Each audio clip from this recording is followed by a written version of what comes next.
cette fois-ci de Marie-Christine Savard, qui est de la région, de Trois-Rivières. Ceux qui sont de la région ici, soyons précis, Pointe-du-Lac, donc dans l'ouest de Trois-Rivières. Alors, à la pause littéraire, vous proposez aujourd'hui, ben c'est bien, on souhaite le bonheur à tous, mais vous avez une recette avec le livre 10 clés pour être heureux.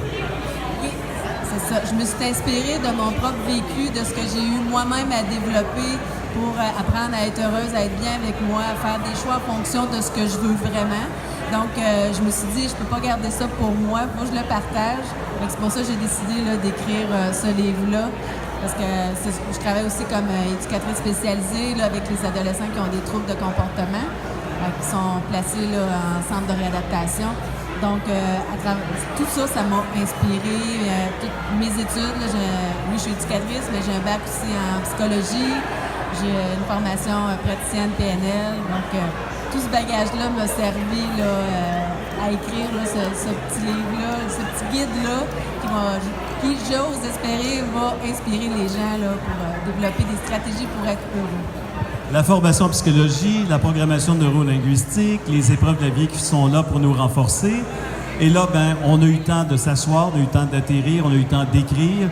Alors, on a des clés. Est-ce qu'on peut en dire une ou deux, là? De façon générale, c'est vraiment des stratégies. Nous, en psychologie, on appelle ça des stratégies de coping, des stratégies d'adaptation. C'est des compétences à développer, qui se développent, là, parce qu'il y en a là-dedans que moi, je n'avais pas avant, que j'ai eu à développer. Donc, ça se fait. Mais c'est ne serait-ce que d'apprendre à vivre le moment présent pour apprendre à mieux gérer, entre autres, l'anxiété, où on anticipe toujours le pire.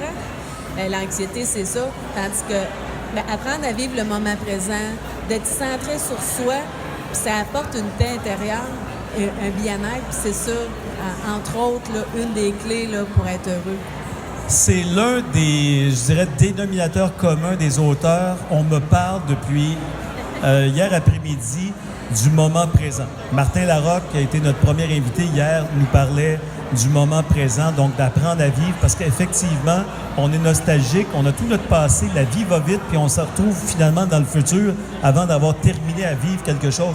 On est en train de vivre quelque chose, puis on a déjà un courriel qu'on reçoit, un texto qui nous dit « Est-ce que tu arrives bientôt? » Ou si on arrive en retard, j'y envoie un texto, on est la fin de semaine, on est dimanche, on n'est pas obligé d'être à l'horaire pile, puis de dire à 16h pile, on va être là.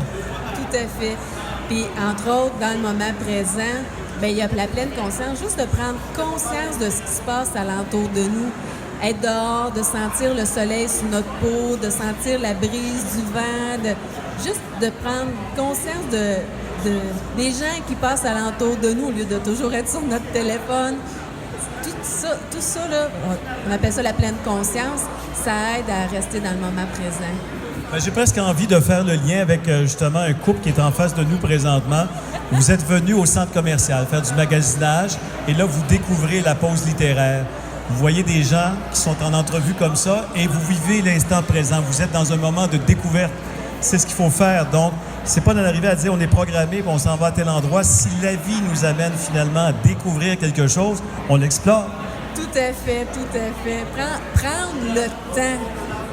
On ne prend pas assez le temps de profiter de des petits moments ou juste d'apprécier tout ce que la vie nous offre puis qu'on est tellement, comme des fois, centré sur le problème. Là, ça m'amène à parler peut-être d'une autre clé, de se mettre en mode solution. Oui, il y a des problèmes. Tout le monde a envie des problèmes. Mais si on se met en mode solution, bien, ça va faire en sorte qu'on va les régler, nos problèmes. Mais non seulement on va régler nos problèmes, ça augmente notre sentiment de compétence, ça augmente notre estime de soi, notre confiance en nous. Ça augmente notre capacité aussi de rechercher, c'est ça, des solutions.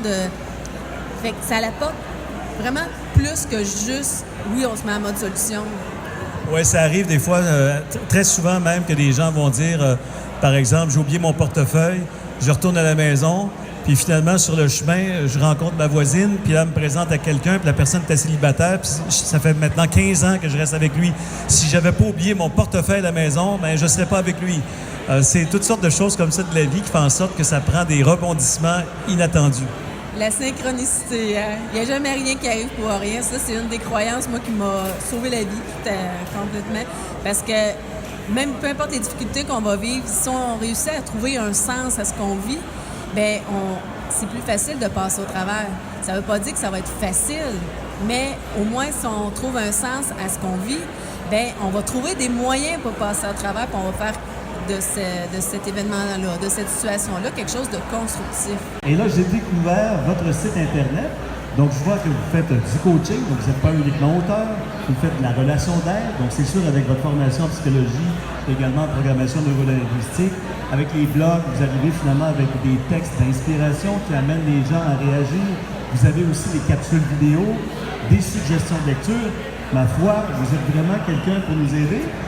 Tout à fait. Justement, quand j'ai écrit mon livre, après ça, j'ai découvert... j'ai fait la découverte de l'entreprise en ligne qu'on appelle. Là, je me suis dit, comment je pourrais aller chercher encore plus de monde pour aider encore plus de monde? Puis là, je me suis mis à réfléchir à comment je pourrais faire ça. Puis je me suis dit, pourquoi je ne m'inspire pas de mes 10 clés? À partir de mes 10 clés, j'ai créé des ateliers en ligne où, là, je ne me restreins pas seulement à ma région, parce que quand je fais du coaching, si les gens veulent venir me voir, c'est préférable qu'ils soient quand même assez proches.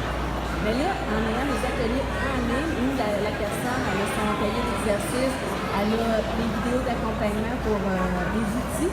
Déjà, oui, il y a des vidéos d'accompagnement pour chacune des questions qu'il y a dans les exercices, mais aussi des outils. Bien, la personne elle peut faire ça. Puis là, c'est le monde en entier là, que je peux outiller et accompagner là, pour développer ce bien-être-là et apprendre à vivre. Mais ça me dit que finalement, ces gens-là, à travers leurs problèmes, il y a des solutions, vous avez envie d'en parler à d'autres.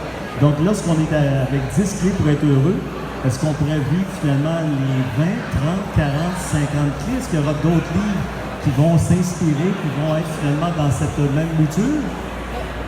Sans être en lien avec des clés pour être heureux, mais j'ai déjà commencé un deuxième livre et celui-là va être vraiment consacré à la gestion des émotions. Ça va être... Je ne vais parler que des émotions dans ce livre-là. J'ai bien hâte. Oh là, ça m'appelle à beaucoup de choses, là, autant l'auditif, le visuel, c'est le sensoriel, le kinesthésique, donc beaucoup d'informations comme ça. Bien, au niveau de à quoi ça sert les émotions? Parce que, tu sais, quand on vit plein d'émotions désagréables, des émotions pénibles, on se dit, voyons, pourquoi je vis tout ça? Hein? À quoi ça me sert, ça? Je vais expliquer à quoi ça sert. Je vais expliquer c'est quoi la cause, c'est quoi qui fait qu'on vit des émotions. Parce que oui, ça sert à quelque chose, mais à partir du moment où on comprend c'est quoi qui provoque les émotions, ça devient beaucoup plus facile d'apprendre à les gérer. Moi, est-ce que vous connaissez quelqu'un qui ne vit pas de difficultés, qui n'a pas d'épreuves dans la vie? Ça, ce qui nous rend tous ce qu'on a tous en commun, c'est qu'il n'y a personne qui est à l'abri de l'adversité. Qu'est-ce qui fait qu'il y a des gens qui s'en sortent et qu'il y a des gens qui ne s'en sortent pas? C'est juste dans la façon de percevoir et dans les moyens qu'ils prennent pour s'en sortir. Comme je disais tantôt, à partir du moment où on a cette croyance qu'il n'y a jamais rien qui arrive pour rien, ou qu'il arrive un événement, et là, en parlant, je pense à la fondation Cédrica, ce monsieur-là, Henri Provencher, qui a fait quand même c'est un événement tragique, mais il a réussi à faire quelque chose de constructif avec ça. Là. Tu sais, c'est pas rien là, de perdre sa petite fille là, comme ça, de cette façon-là. Mais lui, il a fait quelque chose de constructif avec tout ça. Ça, je trouve ça vraiment merveilleux. Et ça, il y a moyen de faire ça dans notre quotidien. Tout le monde est interpellé pour finalement alléger, je dirais, nos souffrances, atténuer les petits problèmes de la vie quotidienne. Donc, il s'agit de prendre les choses de la bonne façon, puis vous avez des belles pistes dans votre livre. Oui, tout à fait. Là, on a parlé de vivre le moment présent, de se mettre en mode solution, mais ça peut être de se trouver des buts aussi. Tu sais, pour être heureux, ça prend une motivation. C'est quoi qui nous motive? C'est quand on a des buts, on a des projets. Donc, à partir de là, puis évidemment, il faut que ça nous passionne, il faut que ça vienne nous chercher. C'est pas juste avoir des buts pour avoir des buts, mais d'avoir des buts en plus qui nous passionnent. Bien ça, c'est ça notre gaz, c'est ça notre énergie qui fait qu'on avance puis que c'est agréable d'avancer. Mais il y a des gens aussi, parce que ça demande du travail. Hein? Ça demande du travail. On ne peut pas apprendre à être heureux sans effort, attendre que le bonheur nous tombe dessus. C'est à nous de le créer. Donc là, à partir de là, c'est pas nécessairement tout le monde qui est prêt à faire les efforts pour changer une façon de percevoir les événements, ben ça demande du travail, là. C'est pas évident des fois. Puis plus les croyances sont ancrées profondément, ben plus c'est difficile. Ça va être difficile de désancrer ça. Quand c'est juste des petites pensées qui passent comme ça, qui popent dans la tête, ben c'est facile des fois de les tasser. Mais celles qui sont ancrées là depuis l'enfance ou suite à une situation X, ça va demander beaucoup plus de travail. On n'achète pas votre livre seulement parce qu'on a des problèmes. Si on est parfaitement heureux, il y a moyen déjà de se renforcer, puis on ne sait jamais qu'est-ce qui va nous arriver dans une semaine, dans 6 mois, est-ce qu'on aura finalement l'un des outils que vous proposez dans le livre pour s'en sortir. Donc, on fait de la prévention en même temps. Et on pourrait aussi utiliser ces trucs-là pour des gens de notre entourage, pas juste pour... Mais c'est important de les entretenir. Tu sais, un bonheur, c'est comme n'importe quoi. C'est comme une maison, c'est comme une voiture. Ça demande d'entretien. Le bonheur, ça s'entretient. Tous les matins, quand je me lève, là, je dis merci la vie. Merci, j'ai réussi à me construire une vie dans laquelle je me sens bien. Merci. Puis, merci la vie pour tous les petits cadeaux.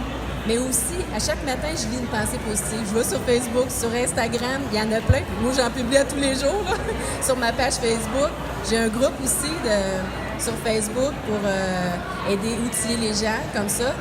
Mais à tous les matins, je lis une pensée positive. C'est ça qui m'aide à passer à travers ma journée et de façon plus agréable. Alors, Marie-Christine Savard, merci beaucoup et on vous souhaite des années de bonheur avec votre livre, des 10 clés pour être heureux et aussi pour d'autres publications à venir puis les conseils que vous donnez de différentes façons. Merci beaucoup.